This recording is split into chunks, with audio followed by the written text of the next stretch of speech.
Crowley. I'm the Managing Director of the Macdonald-Laurier Institute, and I'd like to welcome you to this session this morning on an intellectual property strategy for Canada. During my time working for the United Nations in the Congo, or Zaire as it then was called, I became good friends with an Ismaili businessman who had built a lovely home in the hills overlooking a mist-covered lake in the east of the country. It was really a truly remarkable spot. And one day, a Zairean army general drove up in his jeep. He looked at the house, and he looked down at the lake, and he walked up to the door and knocked on it and said to my friend, "You have a beautiful home here. You have 24 hours to get out. It's mine now. It's mine now." Now, that appalling story isn't just about arbitrary abuse of power in lawless lands. It's an object lesson in the incredible power of property rights to unlock prosperity, and conversely, how their absence is so frequently the cause of the impoverishment of entire societies. My friend had title to his land and had honestly earned the money with which he built his house. But he lived in a society without the machinery to give his property rights solidity. Men with guns could and did override deeds and contract with impunity. And so few people could risk investing in Zaire. They couldn't invest in power plants, in apartment buildings, in dams or railways. Only big international players who could afford their own armed men and could bribe governments to leave them alone could afford to invest. And even those countries and those even those ventures were highly risky, because who knew what would happen if the government fell or the president died? That's why the stability of property and its transference by consent were rightly called by the great Scottish philosopher David Hume two of the three rules that underpin truly civilized societies. For those of you who care about these things, the third one was the keeping of promises. The stability of property, its transference by consent, and the keeping of promises. Now, the benefits of a strong regime of property rights apply just as much to intangibles as to land and to goods. We long ago worked out how to make the ownership of cars and houses and factories work, but we are not always as effective at protecting the interests of the originators of an idea, the creators of a work of art or design, or the inventors of a scientific process. Yet the benefits from clear ownership of intellectual property are every bit as decisive as those flowing from the ownership of land and buildings and machinery. Those of us who watched the ease with which the private sector beat the government in mapping the human genome know that that's just one example of the galvanizing effect that intellectual property can have on investment in R&D. People who are rightly aghast at what happened to my Zairean friend are often prepared to wink at file sharing that robs musicians of their right to a return on their creative labors, or think nothing of loading up on counterfeit designer goods on trips to Asia. They sometimes also applaud government efforts to whittle away at the effective life of patents on therapeutic drugs.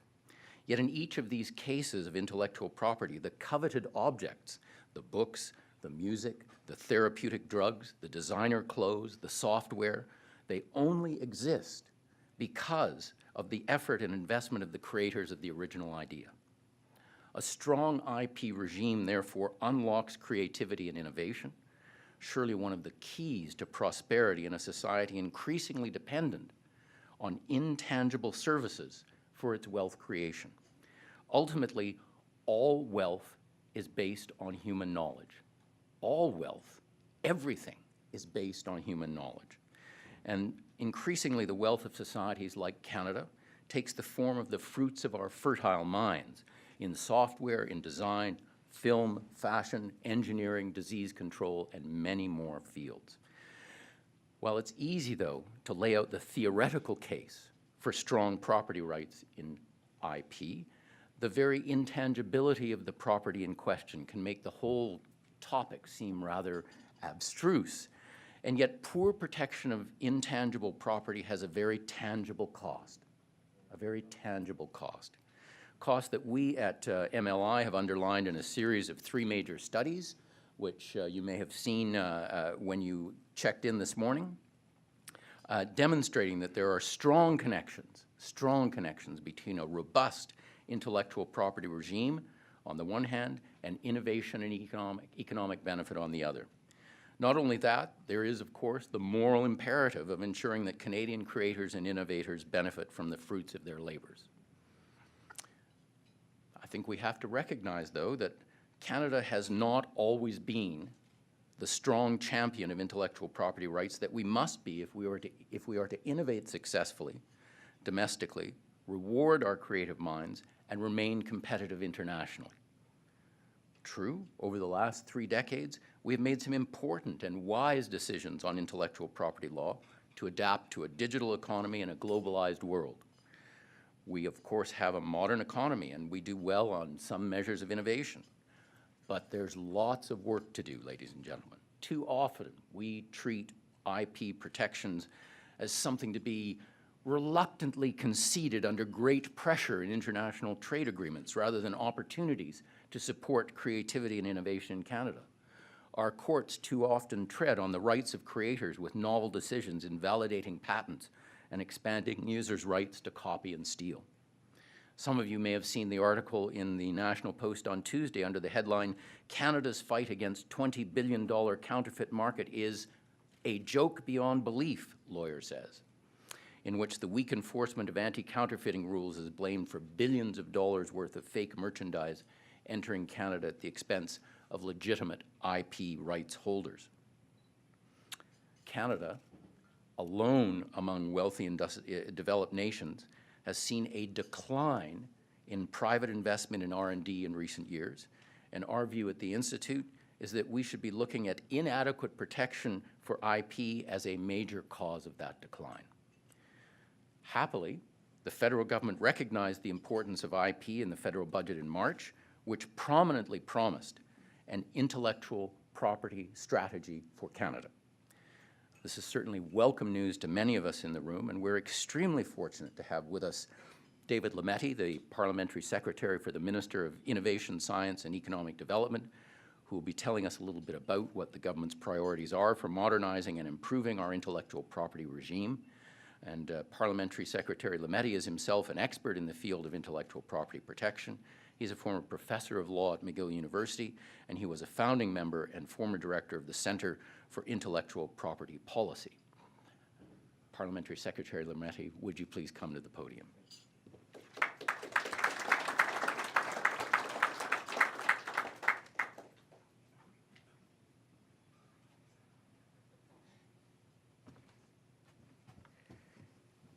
Thank you very much, Brian, for that wonderful introduction.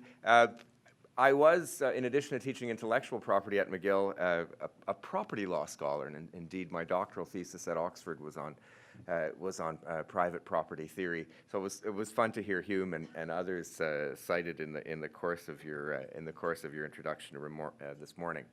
So a big thank you to the Macdonald-Laurier Institute and Brian for the invitation to speak with you today.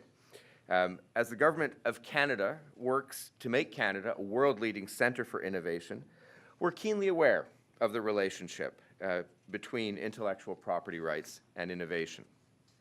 In many ways, intellectual property can be thought of as one of the currencies of the modern economy. So we know that putting in place the right policy framework is essential for supporting inventors and creators who wish to bring their ideas and products to market. We also know that it is our role as a government to help these folks by creating more good, well-paying jobs, which will in turn strengthen and grow the Canadian economy, and in particular the Canadian middle class. The truth is that Canada's IP regime is robust and amongst the top IP regimes internationally. We can argue that we need to improve it, and we will. But it is a strong framework, existing framework, and that has to be recognized. Indeed, we have made improvements to the IP regime over the last number of years in several areas. Work has been done to update rules in order to bring us in line with our international treaty obligations in intellectual property. We have also done work in particular treaty areas. So with respect to CETA, the Canada-Europe Comprehensive Economic and Trade Agreement, CETA, we have modernized our patent regime, and some of you, I think, will smile when we say we have added patent term extension to one of the additions to our Canadian patent regime. Canada's IP laws support advances in technology and enforce international standards while balancing the needs of both creators and users. And we underscore that we do need a balanced approach to intellectual property, exactly in order to foster innovation, and studies have shown that. Unfortunately, not all Canadian innovators use IP strategically to grow their businesses. And that's a shame, because there are good IP rules that can be used as part of an overall IP strategy: patent, copyright, confidential information, as well as branding through trademark, that inventors and creators can use in order to develop a business plan, in order to make legitimate money. We do know that businesses that have an IP strategy, businesses that use IP instrumentally, tend to be more innovative. They also tend to be more focused on growth and exports. And that tendency is especially true of our smaller companies. In fact, small and medium-sized businesses that use intellectual property to their benefit are 2.5 times more likely to be involved in innovative or innovation activities. So I'm talking about marketing, organizational processes, strategies, process or product innovation protected through patents or confidential information, and so on. I don't need to elaborate on that for people in this room. But it's critical that our firms see intellectual property as a sustained competitive advantage, and as a government, we need to be able to promote their use of that framework to their own advantage. Excuse me. So intellectual property helps our businesses, in particular small and medium-sized businesses, to grow, and provides them with the certainty that they need to operate in both domestic and international markets. That's why our Innovation and Skills Plan, announced in the budget, included a commitment to develop a new intellectual property strategy for Canada. I mean, there are two parts to that plan. First of all, the innovation and skills helps us to invest in innovative activity, in research, both in the public and private sector, and with programs to try to put the public and private sector together in terms of creating the kinds of innovative activities that we would like to promote.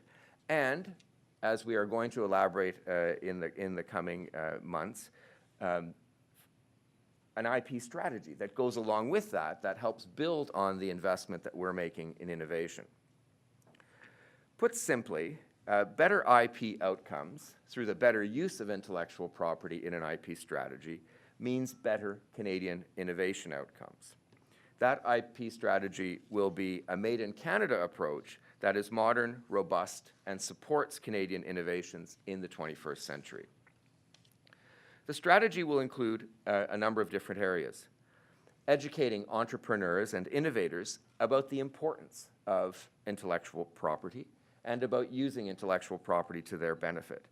It's surprising how many firms don't realize that what they are doing is capable of being protected through, again, a variety of different means, let's say patent or let's say confidential information. So we want to ensure that Canadian businesses recognize the importance of IP to their growth trajectory, and they incorporate that into their strategy. So, for example, you've heard us talk of superclusters over the past number of weeks. We have a process where we are asking for letters of intent for large supercluster projects aimed at creating the next Silicon Valleys, an important part of that process will be assessing the IP strategy that the supercluster has. How are they going to use and develop intellectual property to foster their economic goals? We plan to support firms in accessing intellectual property and pursuing an intellectual property strategy. And we want to enhance public confidence in our intellectual property regimes by taking advice from patent lawyers and patent professionals, other IP professionals, in order to make the system better. Our government's IP strategy will also ensure that legislation and regulations provide the right incentives for innovators and entrepreneurs who use them. So, ladies and gentlemen, the strategic use of intellectual property by Canadian firms is fundamental to our government's innovation goals for Canada. And this comprehensive IP strategy, which we are going to elaborate over the upcoming months, is a key to achieving that goal. I know that I can count on your feedback to inform and develop this strategy. So I'd like to thank all of you for your efforts. We're going to take the work from Richard Owens, as well as anything else that you produce. And obviously, I know a number of you in the room, having met you over the course of my previous or current life. And I'm happy to sit down with all of you again and hear your ideas, as are other members of the ISED staff. So I'd like to thank you again for your efforts at this conference. I'd like to thank you for your ongoing efforts to raise public awareness about the importance of intellectual property. And our government looks forward to continuing a working relationship with all of you. Thank you very much.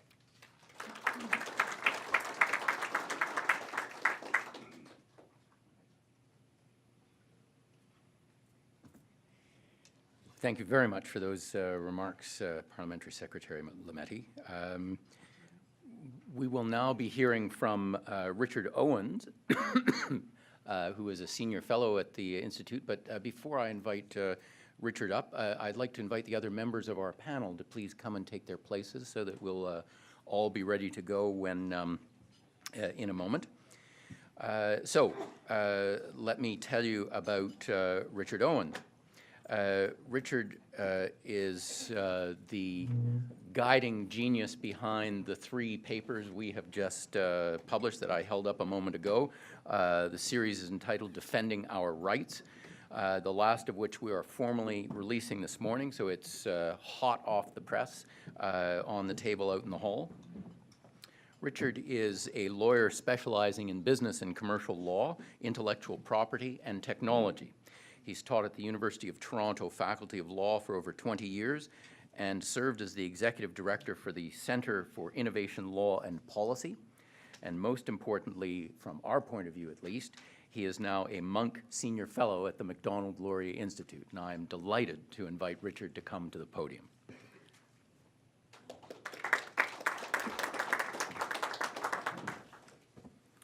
Thank you, Brian. Good morning. I feel as though between David Lametti and Brian Crowley, I don't have too much left to say other than to gloss on their excellent remarks. But what I'm going to try to do is get into the details of the papers to a somewhat greater extent. Okay, so I think the key concept here is that we are engaging in a national intellectual property strategy. Have we ever done that before? I don't think so. We have responded with a kind of grudging incrementalism to the changes that are required in intellectual property policy owing to international treaties, but we've never really thought things through from first principles. We've never really tried to see how we can best serve innovation in this country through our intellectual property laws. And I think that is the watchword. I think as we try to true our policies and insights to what is best for the country, innovation, an increase in the production of intellectual property, of filing of patents, and indeed of productivity gains of which our economy is so desperately in need, is the watchword. So, our notwithstanding David Lametti's remarks, Our little tagline here is a made for Canada, not made in Canada solution. Of course, whatever we end up with is going to be made in Canada per force. But what we're trying to do is distinguish ourselves from a stream of thought in Canadian intellectual property thinking in the academy, even in the broader zeitgeist, which says that Canada isn't doing that well, and maybe we need some concessionary rules to better abet Canada's weak position.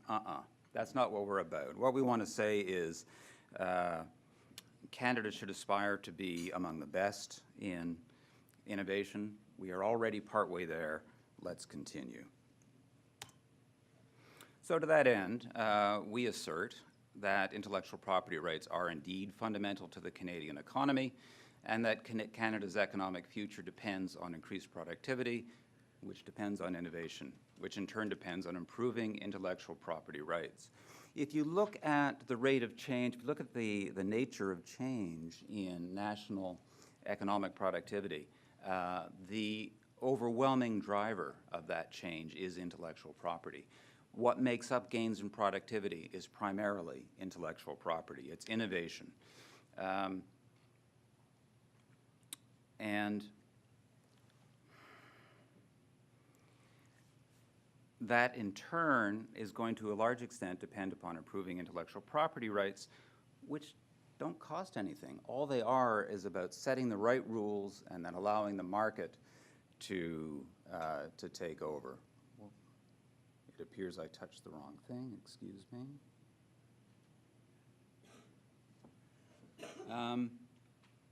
As such, they are a non-fiscal policy lever. There we go. And if anything, will only improve the tax base by allowing a greater range of transactions to be caught and taxed. So to that end, there we go, sabotaging myself up here. To that end, we have produced these 3 papers on analyzing Canada's intellectual property situation and creating prescriptions for its improvement. I trust you've all picked them up and have had a chance to read them. There will, in any event, be some additional time for review before the exam later on. So this lovely timeline, which Macdonald-Laurier Institute produced, shows a number of key events in recent history of Canadian intellectual property laws. But most importantly, look at the declining blue and green lines. These show Canada's suffering research and development expenditures. Alone among OECD countries, with the exception of South Africa, we are seeing a decline in research and development expenditure as a percentage of our GDP, and we're patenting less. So it's not that we're doing it more efficiently, we're just not doing it. We need better intellectual property rights to drive this process. And this, I love this graph. This shows the extent of the opportunity that, not only opportunity, but change that the world is going through. This is a World Bank graph, and it shows the worldwide growth in charges for intellectual property from 1960 through to 2015, and that hockey stick part, which happily coincides with about the time that I got interested in the area, starts really in sort of begins in 1990, but really picks up in 2000. And it's almost as though it's a 21st century phenomenon. But it's clear that this is what's driving our modern economy. And here we have one of, frankly, any number of graphs and citations that I could bring you that show the correlation between strong intellectual property rights and innovative outcomes. In this case, company research and development spending is much higher in countries with strong intellectual property rights, sitting happily, or I hope uncomfortably, in the middle of the graph, right on the line is Canada, hoping, and I hope that it's there, not seeking an intellectual property policy that will allow it to continue middling along, but rather aspiring to that far upper end of the line with strong intellectual property rights and strong R&D spending. This graph reinforces the point. It shows the correlation between strong innovative output, intellectual property output, and strong IP rights. Again, correlation too strong to be ignored. And this is, just to reinforce that point, a graph which brings home our dismal R&D experience in recent years. Got to turn this around. This graph is not as complicated as it looks. It demonstrates Canada's weakness in intellectual property rights. Actually, each of the points of the hexagon is an axis showing a range of achievement on an intellectual property marker, such as patents or copyrights. The key thing to take away is Canada's orange. The range of possible strength in intellectual property rights is the remaining yellow, bounded by the black hexagonal line. You can see that there's actually a lot of unoccupied space, and that space is room for our improvement in intellectual property rights. Still, there's some good news. It turns out that our balance of trade in copyright-protected industries, goods and services, is positive. We actually have a net positive balance of trade in copyright goods, and the deficit in technology, patent-protected goods, isn't so great, about 20% of a large volume of trade. So you ask, so what? What do trade balances have to do with intellectual property policy? And you'd be right, because the answer is, I don't think it matters very much, but there are some who do. And to demonstrate that it needn't, on any theoretical basis, it needn't be a factor in considering how to improve our intellectual property rights, I thought it important to show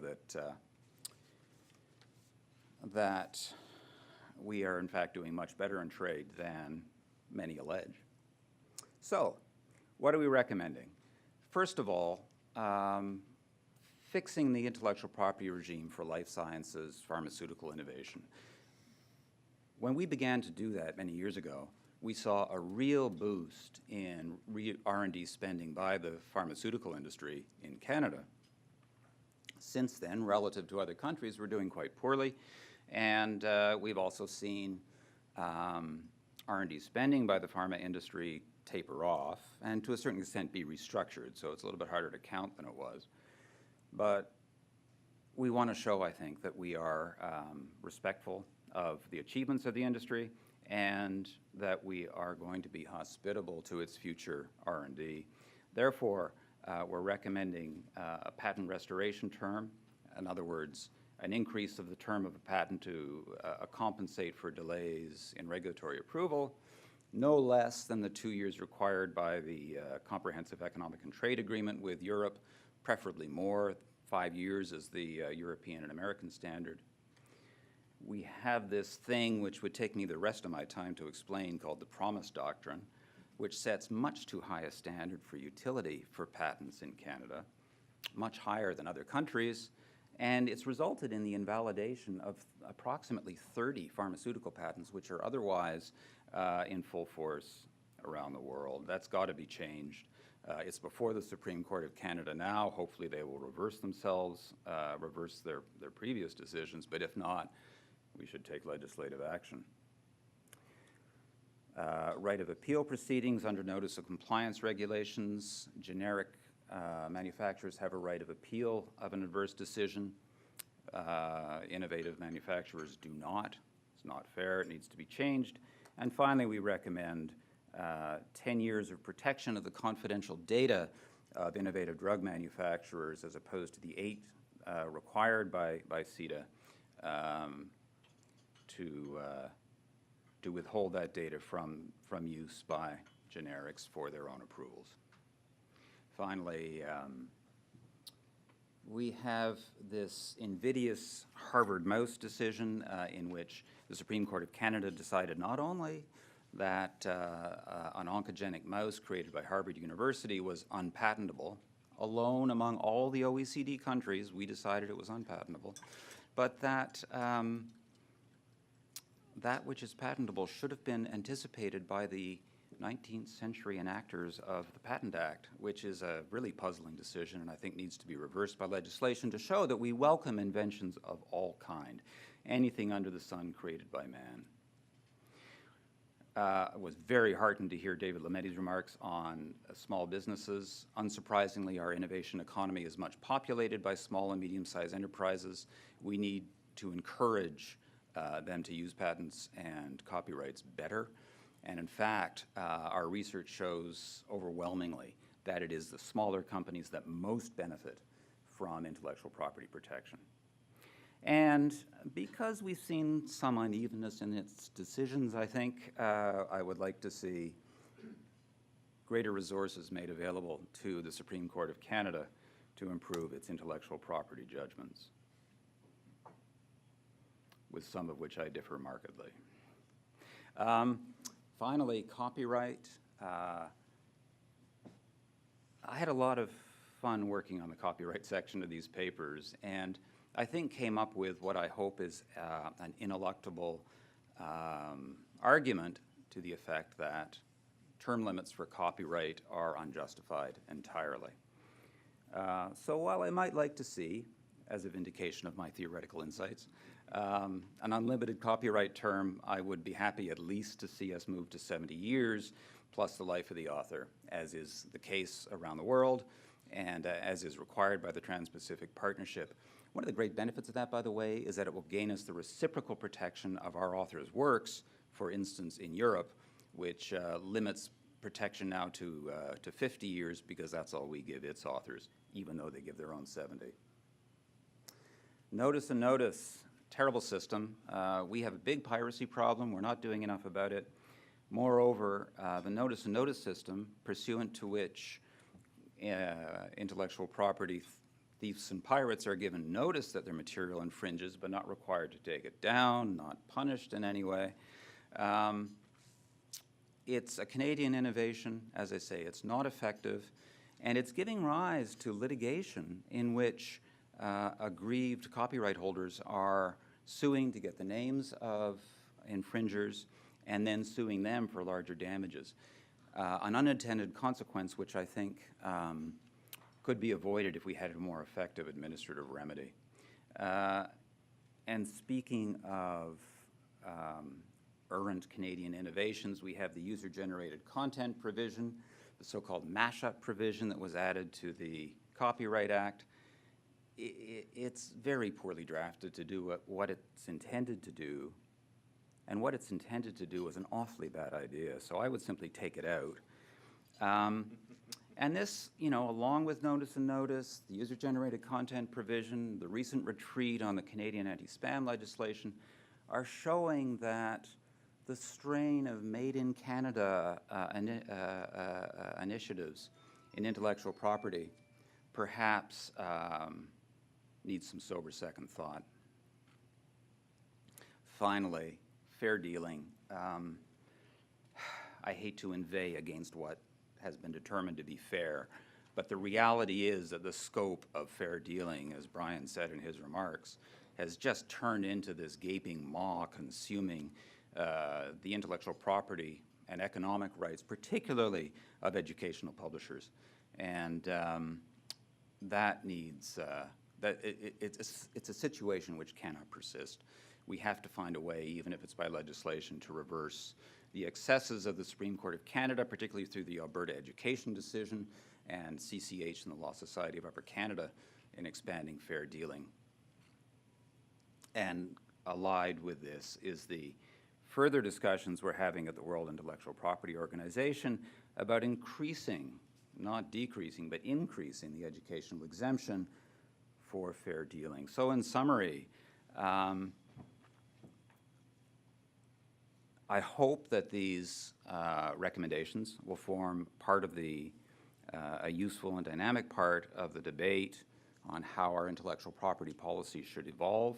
They're not meant to confine change to them, but hopefully, as I say, to spur insights which show how we can really help this country develop economically and improve through innovation the standard of living for ourselves and our children. So I look forward to hearing from the panel. Thank you all very much.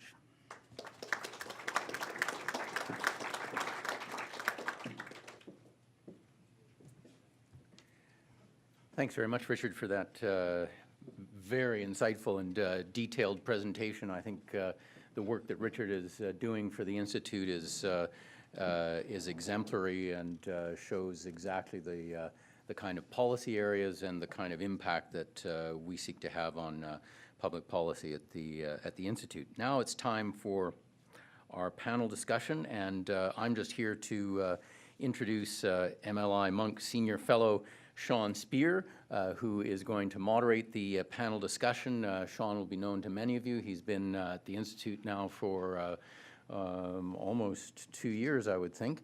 Many of you will have run across Sean when he was in an advisory capacity in the PMO and also at the Department of Finance in the Minister's Office. We are delighted to have Sean with us. He's one of the most productive leading lights of the think tank world, and we are very lucky to have him. Sean. Thank you, Brian, and thank you, Richard, for the work that you've done producing these papers, and then, of course, the presentation today. As Dr. Crowley said in the introduction, we undertook this work, began this work some time ago, and we find ourselves in a fortuitous set of circumstances where the work is now coming out and being disseminated at the same moment that the government is developing its intellectual property strategy. And so we're hopeful that our work can contribute to the public debate and ultimately inform the intellectual property strategy as a key part of the government's broader innovation agenda. Part of that effort will be of course, work that we do at the Institute, but also through you and others as we disseminate and advance the case for a stronger intellectual property regime at the center of an innovation agenda. And to that end, we've assembled a pretty impressive cast of panelists today with varying perspectives on these issues to talk a bit about how they envision an intellectual property strategy coming together, and moreover, the recommendations in Richard's paper and how these recommendations can shape the intellectual property debate and ultimately improve intellectual property. So what we'll do is we have some questions for each of the panelists, and then we'll open up and have an opportunity for those in the room to engage the panel, including our author, Richard Owens.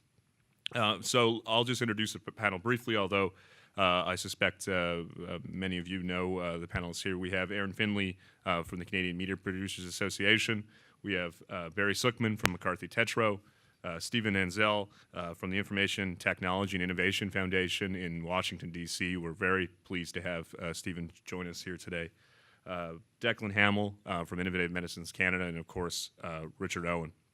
So maybe I'll kick it off with a general question to each of the panelists.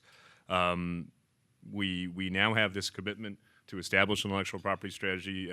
Parliamentary Secretary Lametti indicated that there'll be some meat on the bone in the coming months. Richard has just set out what, if he was king for a day, what his strategy would look like. Maybe just beginning with Aaron, be interested in your views on the development of an IP strategy, its importance for the Canadian economy, and then to briefly comment on the key recommendations in Richard's papers, particularly as they relate to our arts and cultural industries. Thanks, Sean, and thank you very much to the Macdonald-Laurier Institute for inviting me at this ungodly hour to speak. First, we certainly applaud the government's commitment to establishing an intellectual property strategy. I think it's long overdue, like Richard mentioned in his opening. And it's fantastic to have this broader look, take a step back at the entire strategy and what it's actually intended to accomplish. So we're certainly applaud that and look forward to discussions that are upcoming. In terms of copyright, it truly is the foundation of Canada's arts and culture sectors. It has two very important, mostly complementary but sometimes competing objectives, both an economic focus as well as a cultural focus, which is why we have the Department of Heritage, as well as I said, responsible for the copyright file.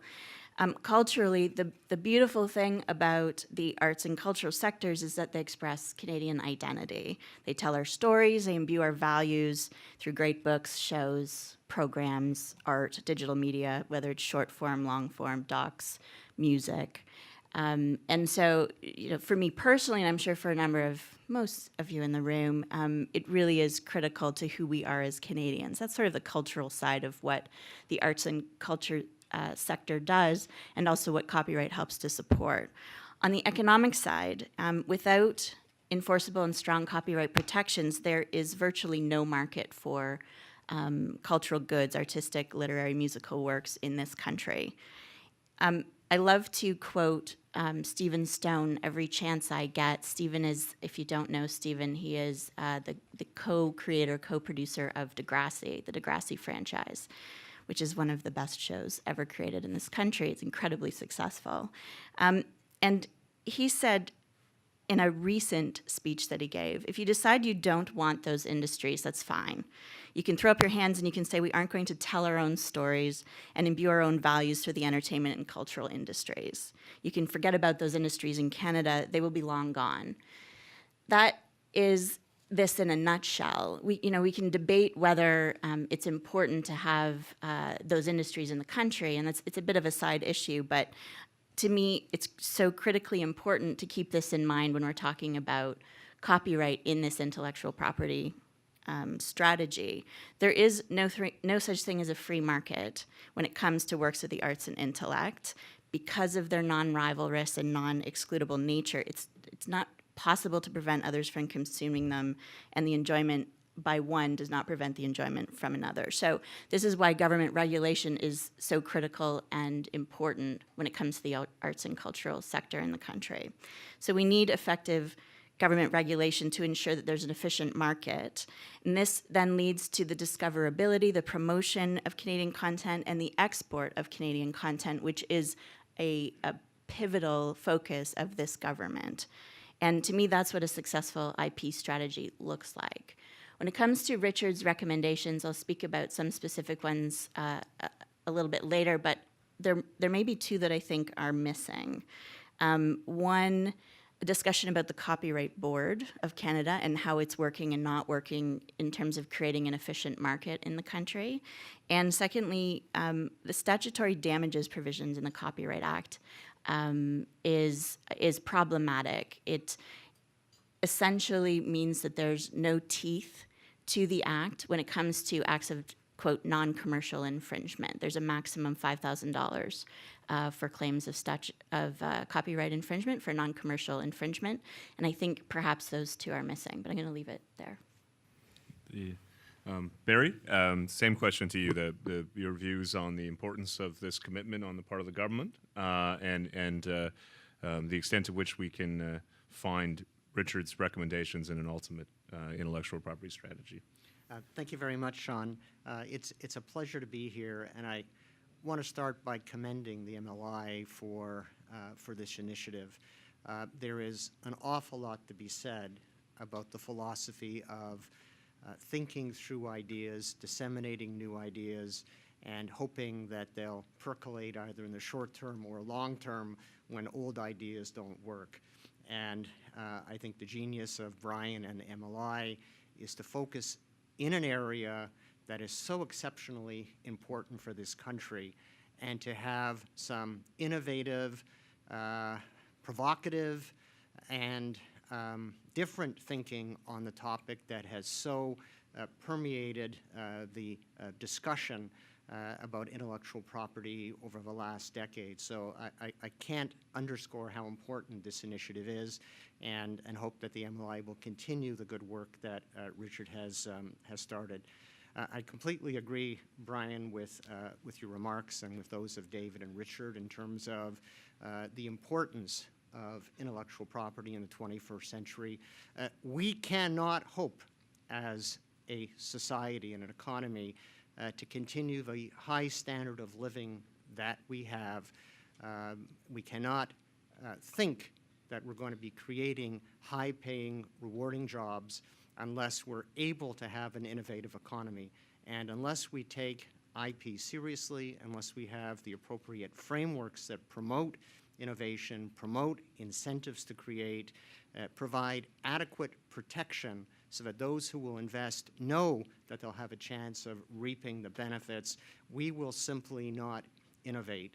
If we want our innovators to start their businesses in Canada, use it as a test bed to then launch their products into other markets, we have to have an appropriate framework that will incent them to start here, innovate here, protect their IP here, and then protect their IP internationally. So it is critical, both for Canadian innovators and also for the prospect of obtaining foreign investment in Canada to have appropriate, adequate frameworks. And I'm just going to give you one example. I had a call yesterday from a client that was considering making very substantial investment in a new Canadian infrastructure for digital delivery of content. Very substantial. It's investment that's being made around the world. And their concern was that there has been this idea floated that perhaps we might weaken the protection, legal protection for technological protection measures in this country. It's something that has been suggested. And they told me, we're very concerned about Canadian fair dealing. It's the broadest form of uncompensated framework we've seen anywhere in the world. And the only thing that gives us a hope of protecting our content and making this investment worthwhile is knowing we'll have legal protection for technological protection measures. And what that tells me is, or confirms, is that the frameworks we have make a difference. They make a difference when Canadian and international entities are considering investing in this country. And if we weaken our IP laws and we don't have adequate protection, then that can affect investment. Even the discourse about weakening IP protection in this country can have effect in investment, and we simply don't want to have that. I've only got 2 to 3 minutes in this talk, so I'm going to make just one other point. Richard has made many very important recommendations. The one that I wanted to mention was his recommendation with respect to notice and takedown. There is a lot of unclear thinking about those two. They're quite different. Notice and notice is really about educating users who are downloading illegally or uploading illegally. Notice and takedown is about obtaining a remedy, a very quick remedy to get valuable content that's available on the internet for millions of people to download off the internet quickly. It's quite disturbing that we have a law in Canada enacted in 2012 that creates a standard where an intermediary who has actual knowledge, actual apparent knowledge that a file is infringing can do nothing and leave the file on the site to be accessed by millions of people unless the intermediary has notice of a court order that the file is infringing. Now, in a romantic world where you have one file that's infringing and there's a possibility of going to court, maybe that makes sense as a matter of public policy. But when you have tens of millions of files that are up on the internet every day to think that you're going to get 10 million court orders is dreaming in Technicolor. It's a complete fallacy of Canadian policy with respect to protecting creators' rights. In that respect, creators are actually very lucky that all their files are on servers in California or in Europe, where there is notice and takedown around the world. It is, in fact, the standard, and it is, in fact, works. And the narrative that suggests it doesn't work is simply wrong or exaggerated. This is one of those areas where Canadians need to take another look. And I'm hoping that our trading partners, when they sit down and talk about where we're short, or when David Lametti is trying to improve our laws and is looking for an area where we could accord with international standards and protect creative work against unremitted piracy, we can change our law and help creators. Hi, I'm Stephen Ezel. I'm the Vice President of Global Innovation Policy at the Information Technology and Innovation Foundation. As Sean said, we're a Washington, D.C.-based nonprofit, nonpartisan science, technology, and economic policy think tank. And I'd like to thank the Macdonald-Laurier Institute, actually, not just for this excellent set of reports, but also for joining an initiative we launched recently called the Global Trade and Innovation Policy Alliance. This is a network of 20 global think tanks from Canada to Mexico to China and India, focused on developing a common vision of trade, globalization, and innovation. But I think Canada's effort to develop an IP strategy is absolutely vital if it's going to have success in innovation-based industries. For the reality is, it's extremely difficult to achieve innovation without the protection of ideas. And despite the fact that I once heard Jim Balsillie say, quote, "Canada doesn't have valuable intellectual property to sell to the world," the reality is that Canada's economy is increasingly IP dependent.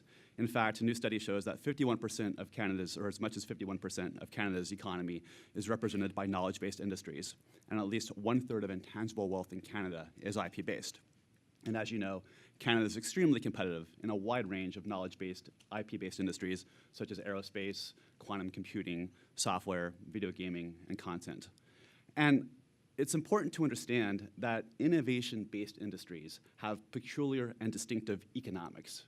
First, innovation-based industries fundamentally compete not by lowering cost or improving processes, not by making a car more efficiently or developing an existing drug at a lower cost, but by fundamentally inventing something new to the world. A completely new quantum computer, a completely new biologic drug, a new movie or video game. Second, these industries are characterized by extremely high fixed cost of initial design, development, and R&D, but very low cost of incremental production. So it cost tens of millions to create that first video game, that first movie. It cost billions to create that Series C jet from Bombardier or the new quantum computers. But most of these can be incrementally copied at cost, right? So these industries' average costs are much higher than their marginal cost. And this means that protecting intellectual property rights is vital for these innovators, both so that they can recoup the cost of these very expensive upfront development costs, which in industries like life sciences can be as much as 20% of their sales, but also so that they can reinvest reasonable profits from one generation of innovation to finance investment in the next generation of innovation. So you have to have IP rights to sustain a virtuous cycle of innovation across these industries. And so I think ITIF would like to associate itself with virtually all the recommendations in the report, particularly with regard to improving the IP environment for life sciences. I think one thing that is interesting in your data, you talked about the decrease in R&D intensity in Canada. And in fact, over the past 13 years, Canada's national R&D intensity, this is how much the country as a whole across business and government is investing in R&D, has declined by 20%, which is out of line with the OECD average, which has actually increased by about 2% over that time. And when you look at the breakdown of that decrease in R&D intensity, what you see is that over the past 5 years, R&D investment by Canada's own companies has decreased by 22%, but investment by foreign enterprises has decreased by 29%. So you're seeing decreases by both domestic and foreign innovators. And to us, this suggests that Canada has an opportunity to make itself a more attractive location for investment in advanced technology industries, and strengthening IP rights is a very important way to do that. Thank you, Stephen. Declan, why don't you provide some general comments, and then we'll get to some specific questions, panelists, before we open it up to the floor. So thanks, Sean, and thanks to the Macdonald-Laurier Institute for putting on this event, and thanks to you all for waking up really early in the morning to listen to people talk about intellectual property. It's greatly appreciated.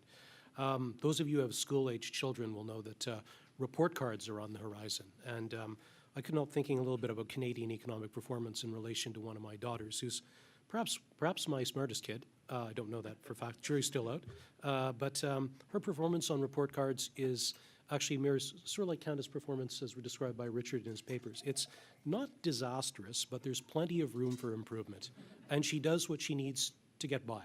And this is no end of frustration to me as a parent. But Canada does have some great strengths in life sciences. We've got world-class researchers. We've got great teaching hospitals, great universities, biotech clusters.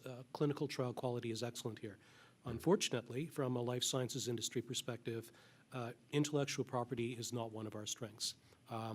A deputy minister in the federal government described it after many encounters with foreign investors as a negative market differentiator for Canada. It's something when people are thinking about investing here and they're looking at their ledger, it's not always the determinative factor. We can't exaggerate these things, but it is, generally speaking, not viewed as a strength. It's viewed as a weakness, so we can do better.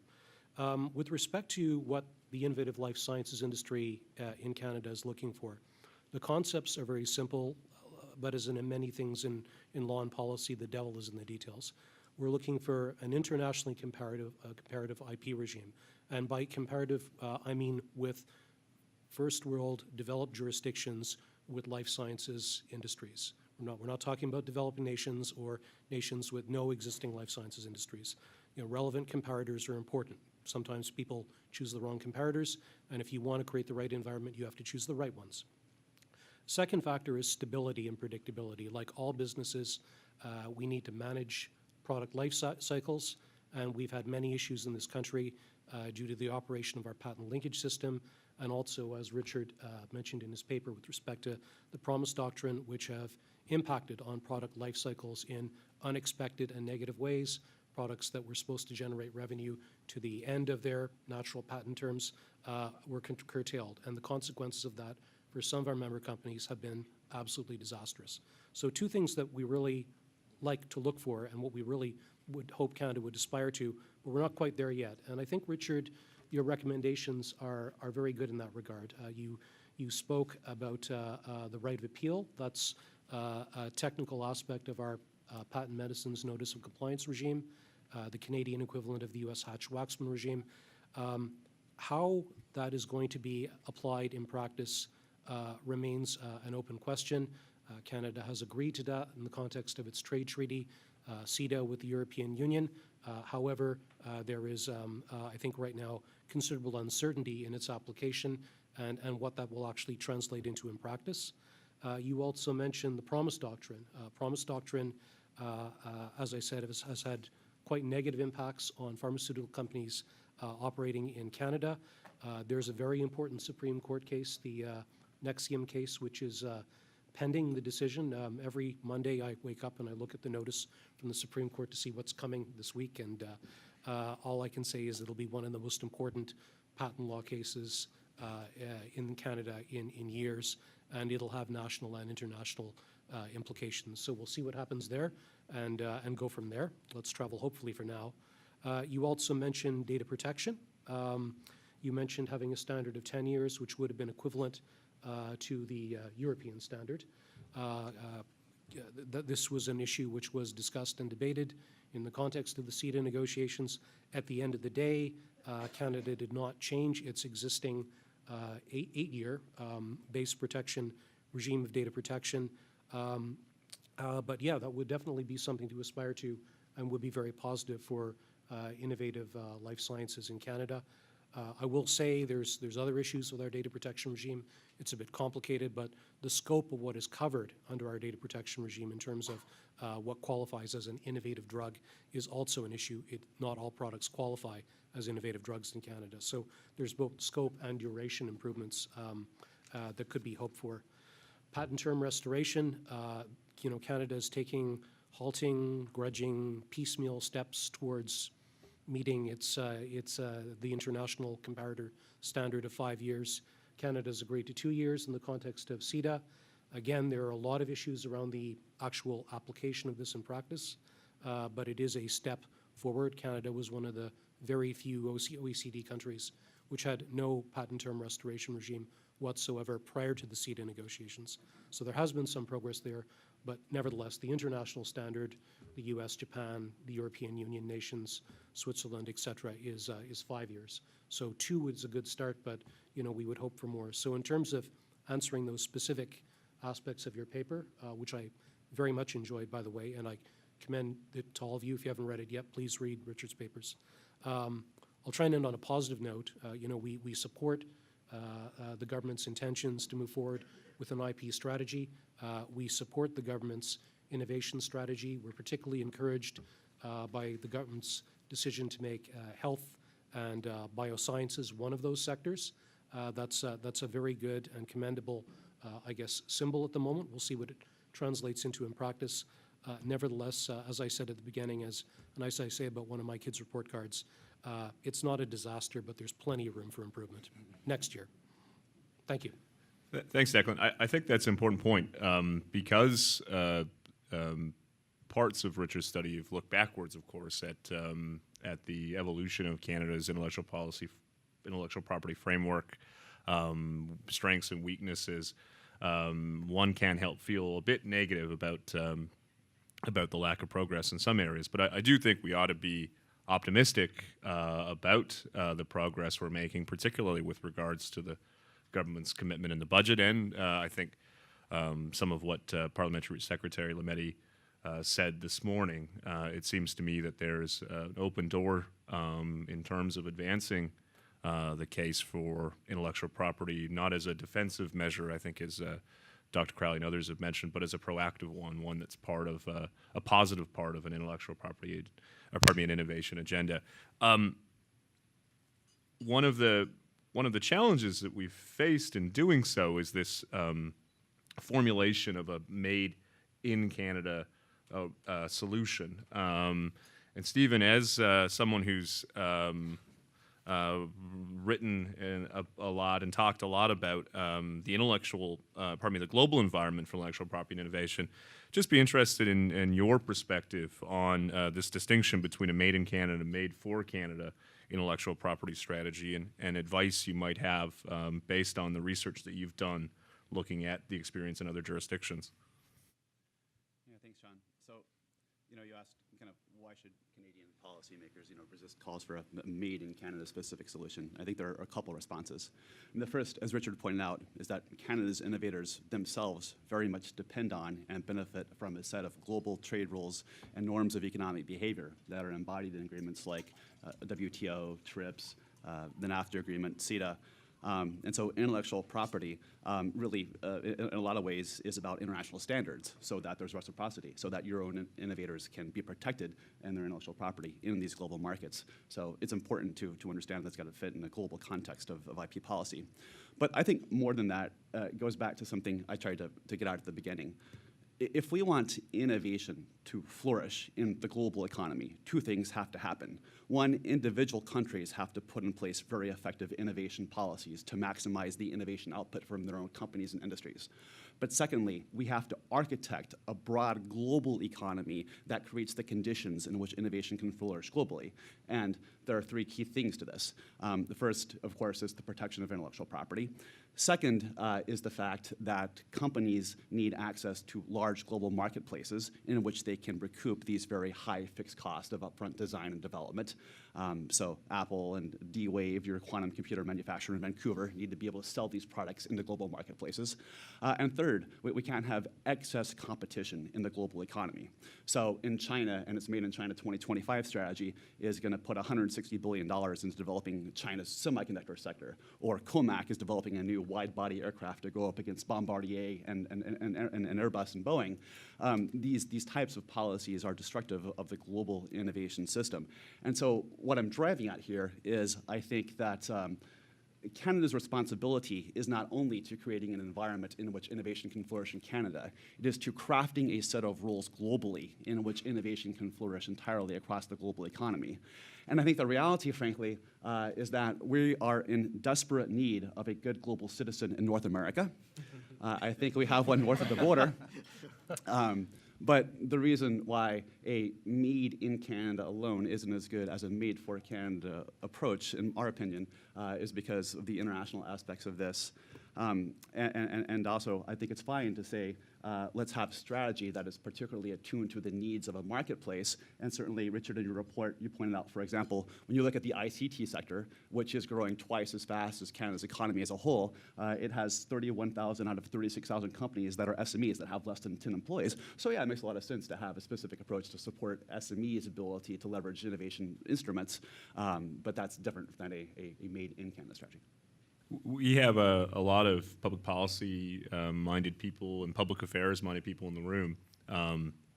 So at the risk of asking a kind of political economy question, maybe to the whole panel, what do you think's behind the salience of the Made in Canada formulation, and how do we build the case for a Made for Canada strategy? Richard, why don't we start with you on that, given that it's a phrase that you've coined.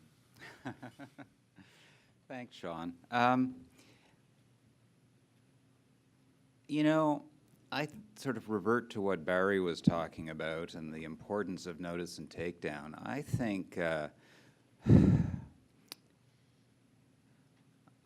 the reasons behind the idea of a Made in Canada policy are primarily historical. They have to do with the explosion of the internet and the fact that all of a sudden, a much wider range of public opinion has become involved in intellectual property policy, largely because a surprising number of people seem to like to access free content, free pirated content over the internet.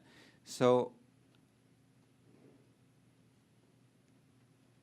there's become a sort of ideology which supports the internet as a free-for-all, and it comes partly out of constitutional law theory in the United States, supporting a sort of free expression over property rights.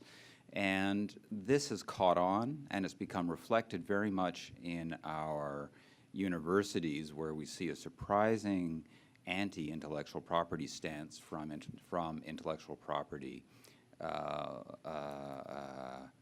lawyers and theorists and economists. And I think it's, and I think that this is trendy. I think it's become a fashion to stand against intellectual property and to stand with those who want to share things freely over the internet. Out of that has grown this idea that, well, we'll sort of adjust our standards for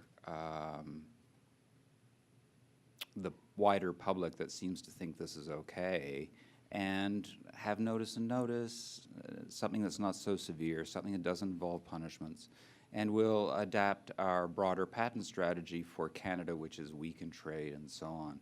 So I think, as my wandering remarks might suggest, I think there's a variety of instigating facts behind it, but I think by and large it has to do with a kind of parochialism and a kind of impact of public opinion, which is perhaps not as rigidly rights-oriented as it should be. Does anyone else want to address that question, the kind of salience of Made in Canada, or before we have a couple of final questions and then open it to the... I'll just make one quick remark, because I agree with Richard on this. I actually think that phrase, Made in Canada, is a narrative developed by and promoted by the prior government in order to explain to the public why we have laws that actually fall short of international standards. It's actually based on a premise that there is a unique balance in Canada that's different from around the world, which can justify deviating from international norms.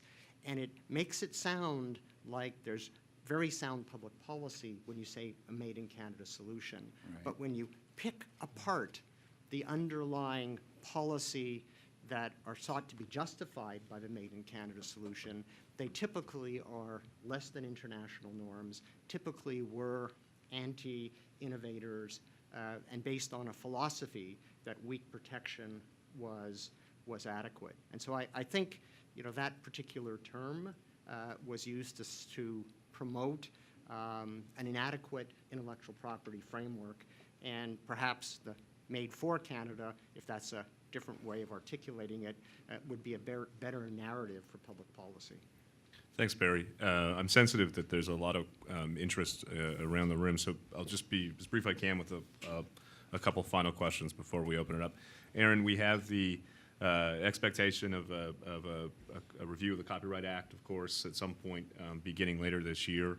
Do you want to just elaborate on, on what you are looking to see as part of that statutory review, and what you would ultimately see as incremental progress or progress in improving Canada's copyright standards? Sure. So we've talked a lot about notice and notice, so I'm not going to touch on it too much other than to say, despite what some pundits say, piracy is a significant problem in this country. 2015 estimated 267 million pirated movies and television were downloaded using BitTorrent only in Canada. That is massive. There's a study, it's a 2013 study, it's a little bit out of date, but a study out of Carnegie Mellon that found that without piracy, US and Canadian box office revenue would have been 15% higher. We're looking at more than $1 billion a year. Piracy is a major problem. It's not decreasing to in any meaningful way, but it is shifting forms. So it becomes difficult to track as things move through the system, through new technologies, the real impact. But what we're seeing as of late is an explosion in preloaded set-top boxes, and I'm sure you've read a lot about that because it's been in the news a fair bit. But these are essentially, the technology itself is not infringing, but it gives access to both infringing content and lawful content. So that's been working its way through the courts, and we're seeing some success there. I just want to take 1 second as a bit of a sidestep, because what I've read recently is that the enabling infringement provisions, which is what is being triggered in the set-top box litigation, I read recently that that provision and these cases are stifling innovation, and I think it's a ridiculous assumption. It's a ridiculous promulgation. The provision is being used in the proper way. So it's targeting unauthorized uses. It's allowing for the innovative technology that links to authorized uses. It allows that to happen. So if we're talking about innovation, this is not stifling innovation. Let's just keep that in mind. Where things get interesting, and I think where we fall down, where combating piracy starts to work is when the people in the chain cooperate. And in Canada, the problem we have is that there is no incentive on search engines to cooperate in combating piracy. Barry's talked about it a little bit already. It's in Richard's paper to a certain extent. It links to notice and notice, but it also links to the safe harbor provisions. So when we have all the actors in the chain cooperating, content owners, resellers, payment processors, retailers, the innocent intermediaries, combating the problem, that's where we actually start to target it. I don't have a solution quite yet on how to get them to the table, but right now there is no incentive for them to cooperate under our Copyright Act. Fair dealing for education, close to my heart. Richard has done a very nice job at articulating it, and I should say what I'm about to express is not, is my own personal views, not those of my current or former employer. You know, we would have loved to have solved the fair dealing for education problem with the cooperation of the users. But despite a number of overtures, no one ever returned our calls. So there's a solution there that has people coming to the table discussing what fair dealing for education actually means. Instead, we've spent 10 years, 8 years, 10 years in court through the Copyright Board, endless litigation, resulting in disastrous decisions, to Richard's point. Adding education as an allowable fair dealing purpose was, I think, based on certain promises made by the educational sector. The provision was supposed to be added only to deal with things like quotes in a thesis and promises from associations that they would continue to pay for licenses for content. Copyright Modernization Act came into force November 2012. By January 1st, 2013, 6 weeks later, every single Ministry of Education across the country stopped paying the licenses for that content, except for Quebec. Universities and colleges, exactly the same thing. As soon as the licenses expired, they all stopped paying for the collective agreements. That had significant damage on the industry, and we're only starting to see the damage today. $30 million out of the industry virtually overnight, and it hits SMEs more directly than anyone else.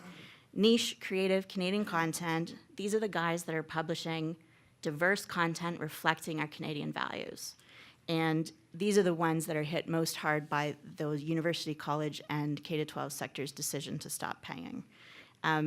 We did a study in 2015, that showed these decisions resulted in not just the licensing revenue out of the market, but an accelerated decline in sales. Authors, 35% of authors said they would stop writing for the educational market. Fewer titles for the Canadian market, meaning that we're relying on US content in our education system. This is a huge problem. Unfortunately, we need a stick to solve this problem.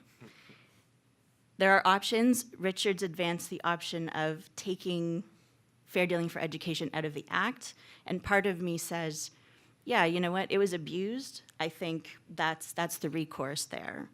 But one thing that I find particularly troubling is that the commercial availability of content is for some reason not relevant to an assessment of whether using that content for free is fair. It is nonsensical in a digital world. That is how copyright content is sold and how it moves through the market, through licenses. Licenses have to matter. And whether licenses trump the fair dealing exception or whether licenses are just relevant to the assessment, I haven't landed on a recommendation there, but I think that's the key to making sure this all works. When you've got an effective, functioning market for copyright-protected works, a license has to matter. That's what I had to say on those. Well, that's great. You've identified some future areas of inquiry for MRLI. We're in a target-rich environment, as we like to say, and we have now new questions to answer.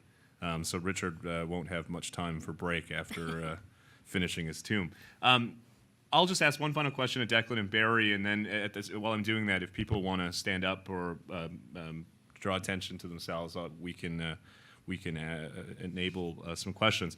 Maybe the question for Declan and Barry, I'm sensitive of time, so I'll ask it to you both, if that's okay. Given that you've both been active on this file for some time, where do you think we stand in terms of the battle of ideas, so to speak? Do you think we're making progress?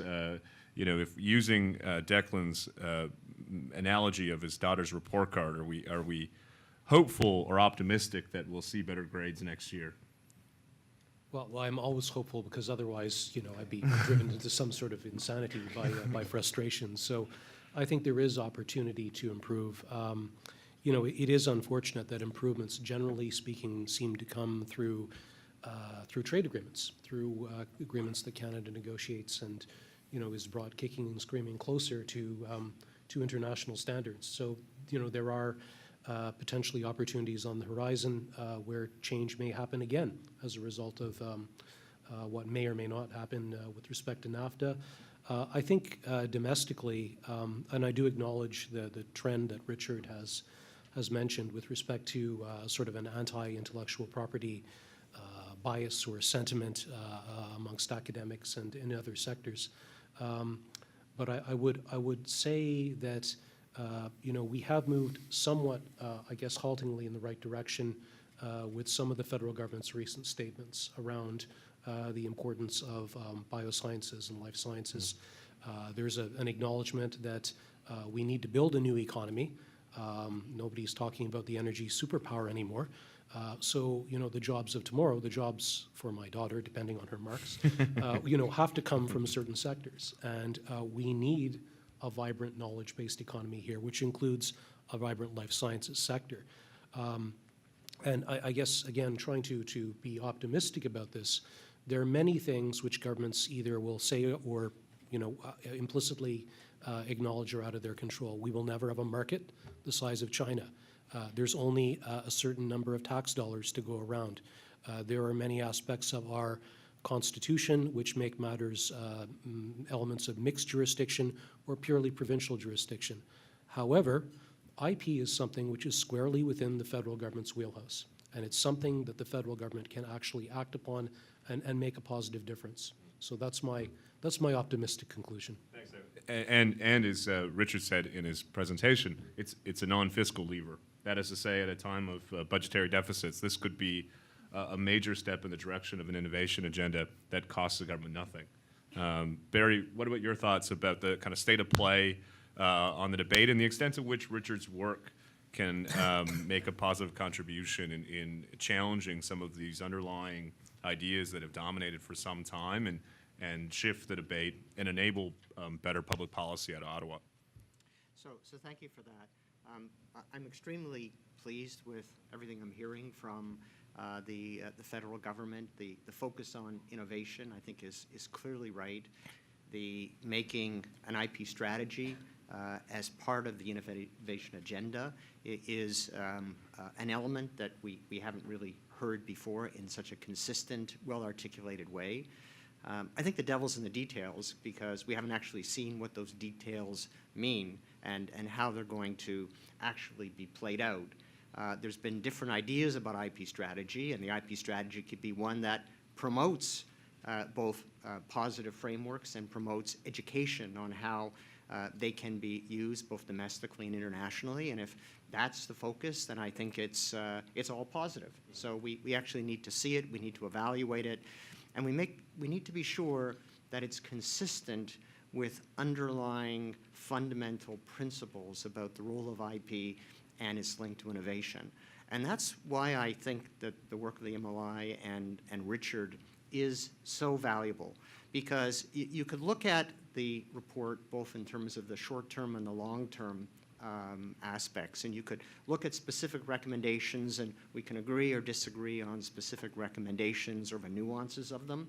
But I think the ultimate value is that it steps back and it attempts to lay a solid framework for why IP protection is important. And that's been so missing from the overall debate in Canada.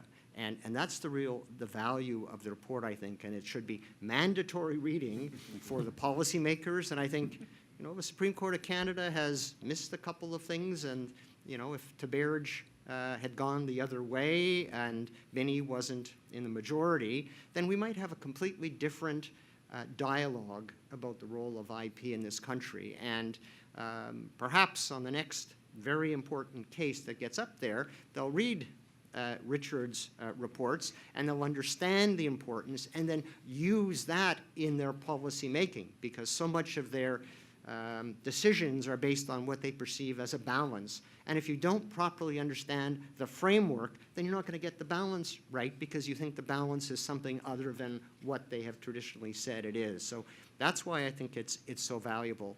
The other aspect of it that's related is that it exposes the shibboleths that have been articulated over and over in the debates about IP in Canada, and takes them on one by one.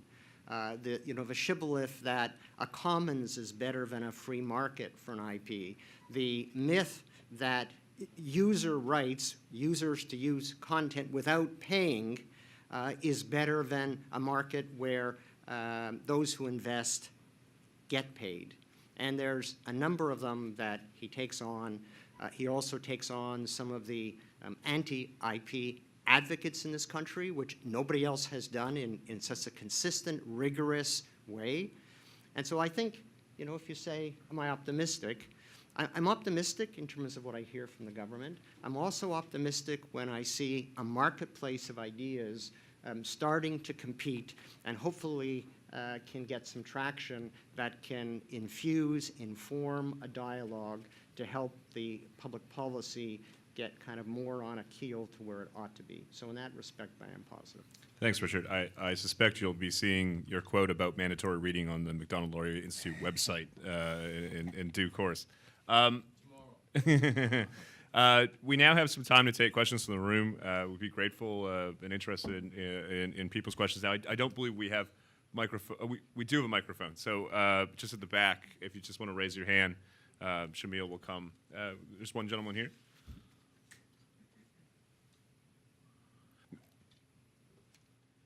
Thank you, Emil.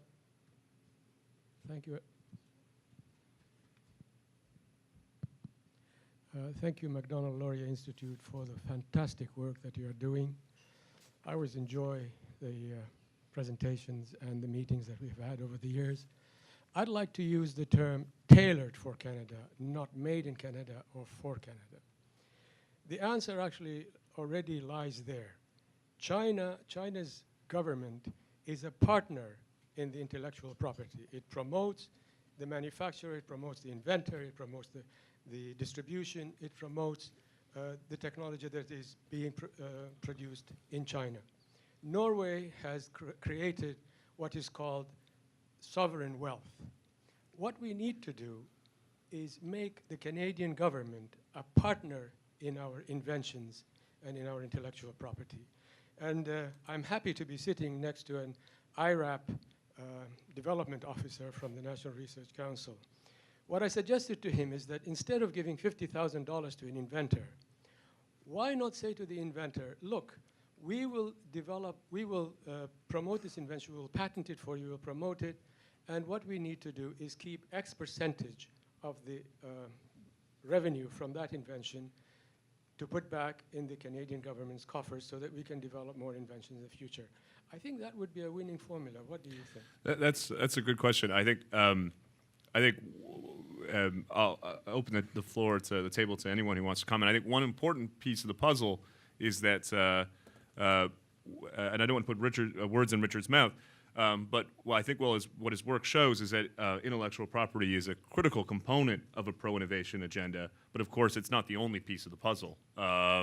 Questions around taxation, access to capital, skilled labor, et cetera, are all important.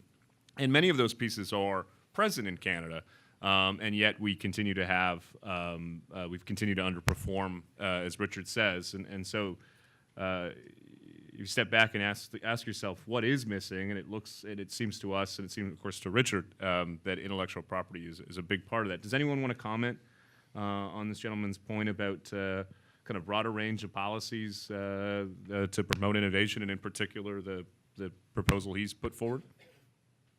So I don't disagree, and I think it's a great idea in theory. Clearly, government plays, either by its absence or the strength of its presence, a significant role in innovation in a country, particularly in Canada, where, for instance, the entire university system is publicly supported. I've seen a lot of innovation strategies come and go, both at the provincial and federal levels, and the problem seems to be that it's very difficult for governments, and I also was, I chaired the Innovations Foundation at U of T, so I saw the same problem within the university institutional structure. The problem seems to be that it's difficult for these entities to find and retain true sort of venture capitalist level expertise who can pick up the scent of real inventions and be able to foster them towards the market, actually help with commercialization. It is such a difficult problem. So I guess in conclusion, I like the idea. I wish we didn't have such a poor record of success at it, at all levels of government. But encourage thinking to see if we can do it a little better. Maybe what we'll do, just sense it. Do you want to say something, Stephen? Just briefly, we've looked a lot at the Industrial Research Assistance Program in the U.S. I think it's very impressive overall. You actually in Canada invest 20 times more as a share of your GDP to support the innovation capacity of your small businesses than we do in America. So we have a lot to learn from you there. I would think that this type of model of public support for capitalization of small businesses can be very effective as long as it's an option that's put forward to them and not a requirement as part of any support from the government. Look at also the state small business credit initiative in the United States, which has been very effective in providing capital pools for all small companies. I'm sensitive of time, so I think what we'll do is take 3 questions, if there are 3 out there. It looks like there are, and then we'll give everybody on the panel a chance to respond to the parts of the questions for which they have something to say, if that's okay. I know people have to leave soon. I think we have one there, and if anyone else has a question, we'll take them all in sequence, if that's okay. Hi, my name's Alistair Sweeney. I'm VP of a small to medium enterprise called Cryptera. We've developed a technology that stops cybercrime by encrypting data, solidly encrypting data. Richard's point was very good about perhaps waiving the fees for patents, which we think would be a very good idea. We figure we could have launched 9 months ago, but assembling the information for patenting and paying for it has been really a 9-month drag for us. So anything that can be done to help.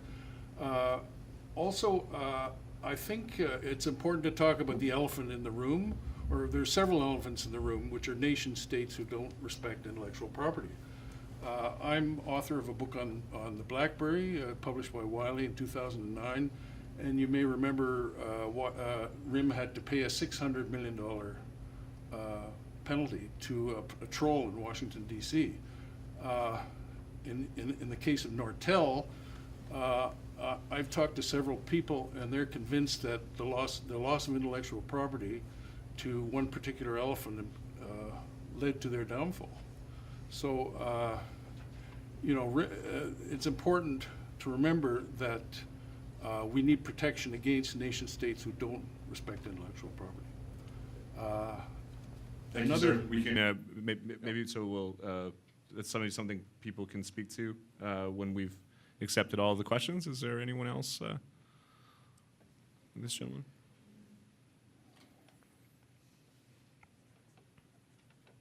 A lot of the problems that you alluded to this morning seem to have a lot to do with poor enforcement of intellectual property rights rather than failures of public policy per se. Declan's example of the Promise Doctrine, for example, wasn't really a public policy problem. It arose out of some decisions of courts. And how do you see using public policy to ensure that enforcement of intellectual property rights is available? And as a side to that question, following on the last gentleman's point, it's one thing to get a patent. That's relatively inexpensive, but it's extremely expensive and time-consuming to enforce a patent. And that's something that's very difficult for small businesses. Thank you very much. Anyone else? Anyone else have a final question?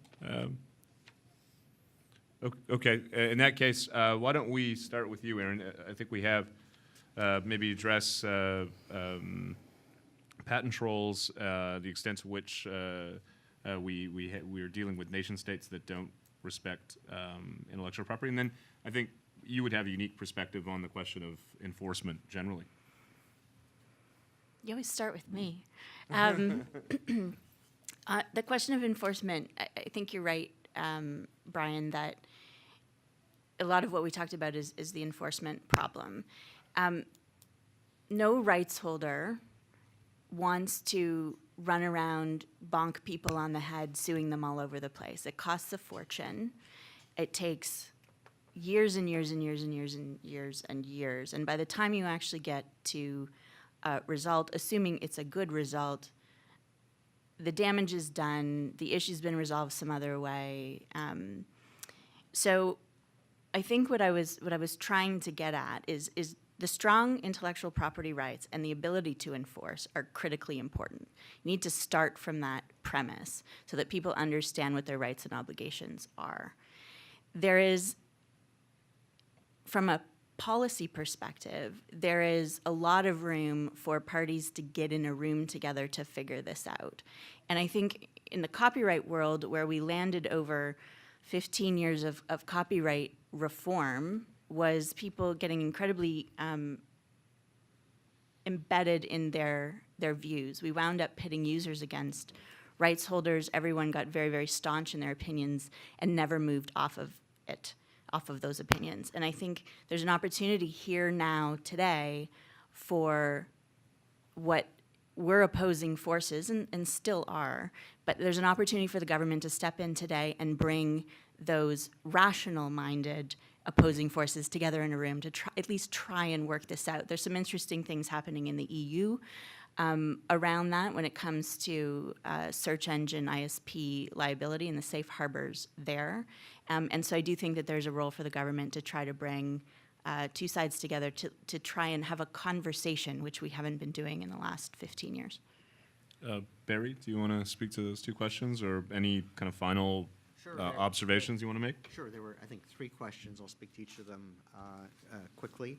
So on the proposal for government support, I entirely agree that government has a role to play, and David Lametti focused on skills as being something where Canada can really help, and I think that is absolutely right, making sure we have people who are educated so they can take advantage of the knowledge economy.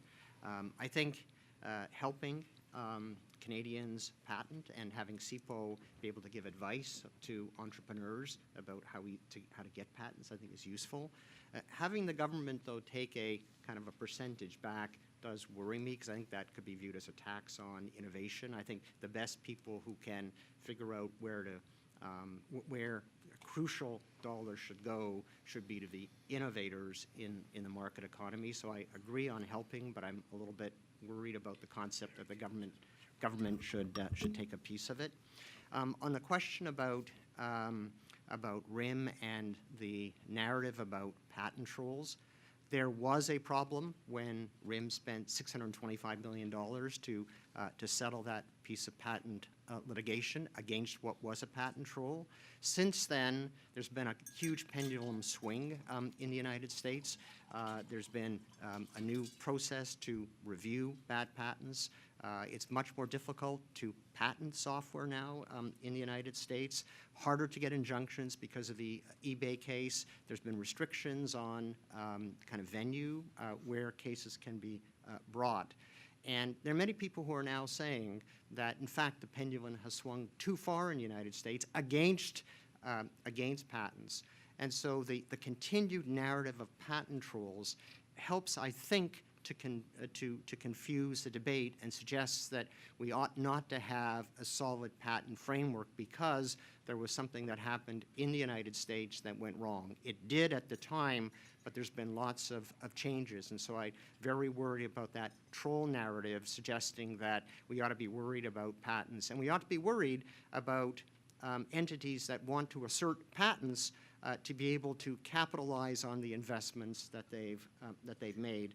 Nortel, I got a different perspective. Nortel was very innovative, ahead of the market, and if they could have hung on, their technology would have been blockbuster, but they were too far ahead and just couldn't make it. And then the attempt that they had to turn themselves into patent trolls didn't succeed, but they ended up with $9 billion on the sale of the businesses, which showed how valuable their IP was. I guess that's, given I had only a minute or two, I won't go into the last question. Do you want to speak to the enforcement question? So on the enforcement question, I think there's really 2 things. I think you have to have an adequate framework in order to enforce, and so I think that's important. If you don't have an adequate framework, if you don't have the rights to begin with, then it makes it difficult to enforce. Nobody wants to assert a right and lose, because then that makes it appear to be open season with respect to their property. So we need the adequate framework. But you're right about the enforcement, and very often there's uncertainty about what will happen when companies go to court to enforce their rights. And a lot of that is because, frankly, there's a concern about whether judges will get it, whether judges will try to reach results that are results-oriented as opposed to applying the law as they read it. And there's a number of cases on the books where the decisions are results-oriented, plainly and obviously, and that has undermined the ability to enforce. So again, it goes back to a point that Richard made about, IP education for judges and how important that is. He also made a real good point about, somebody being appointed on the Supreme Court who could replace, or be a clone of Justice Rothstein, who both understood IP and understood importance and understood the frameworks. I think, if we can find someone from BC to replace the Chief Justice with that kind of knowledge, that would be great. I so wish I was from BC, because I'd volunteer in a second.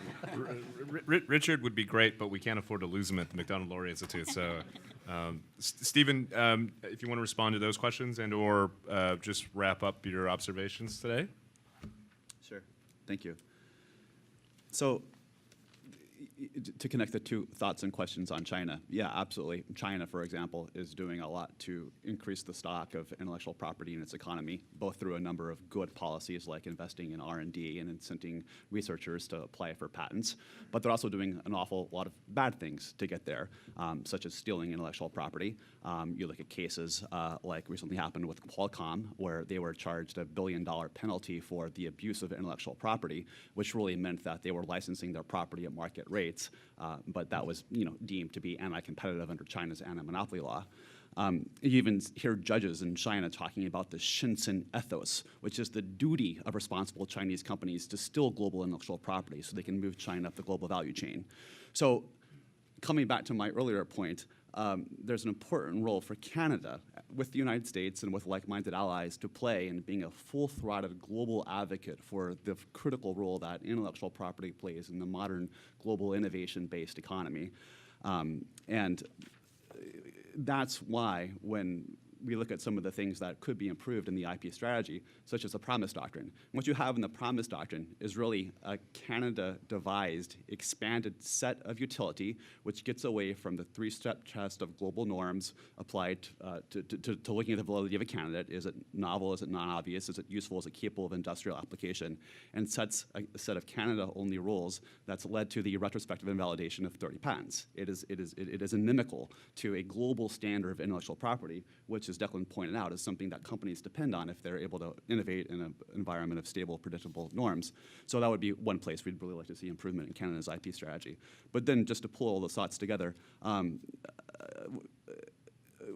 one other challenge with a made in Canada perspective, I think, is that and thinking like that leads all of us down a very bad path. We're seeing too much of this.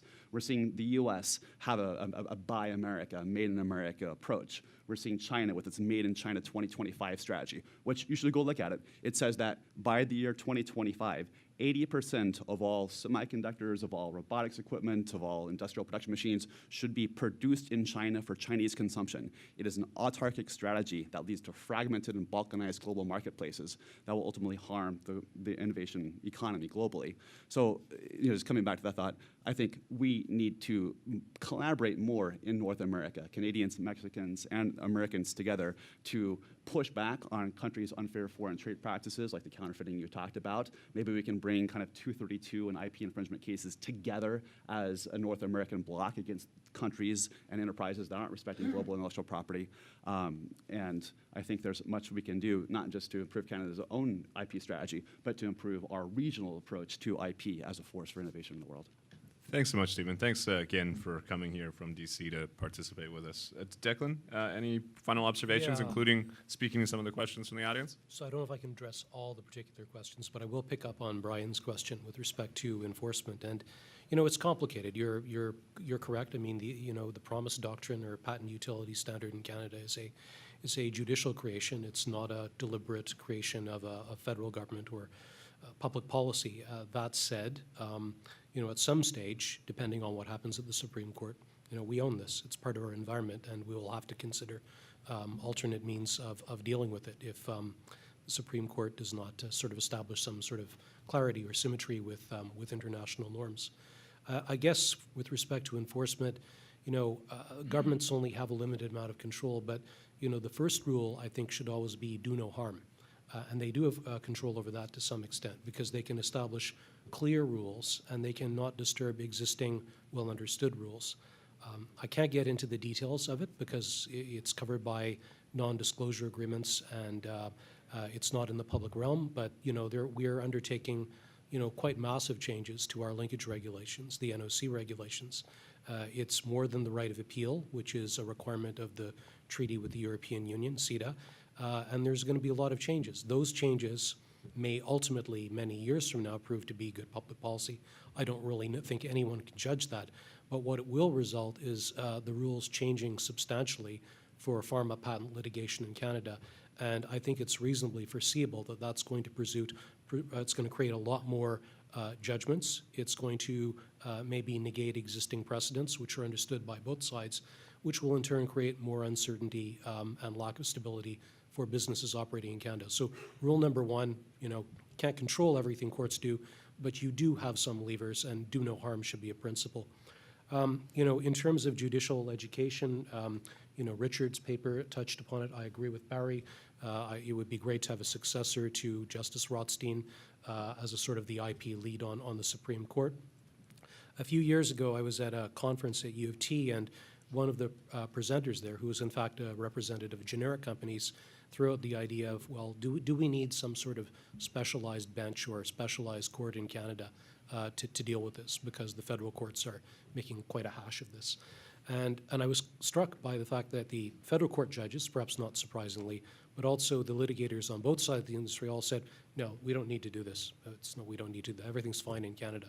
And that either means that when there's that sort of unanimity of opinion, it's either an extremely bad idea, which it may be, or alternatively, we're not really again looking around the world and seeing what happens elsewhere. There are specialized IP benches or specialized IP courts in many of our trading partners.